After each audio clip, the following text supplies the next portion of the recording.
Hey, this is Pat from Intergrowth. Today, we're going to do a quick walkthrough showing you how to add a new user to your Google Analytics 4, sometimes referred to as GA4, property. So the first thing we're going to do is log into our Google Analytics account. We'll assume that we're going to start out in this home view right here. We're going to go down to the settings option right in here. And from here, we're going to go into Account Access Management.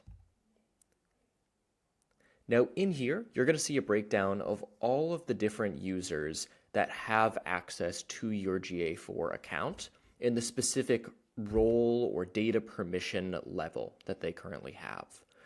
To add a new user, you can click this plus button in the top right corner, Add Users, and then from there, you're going to be able to add the email address of any individual that you want to add in here. You can choose whether to notify them by email or not, and you can choose the specific role that you want this user to have.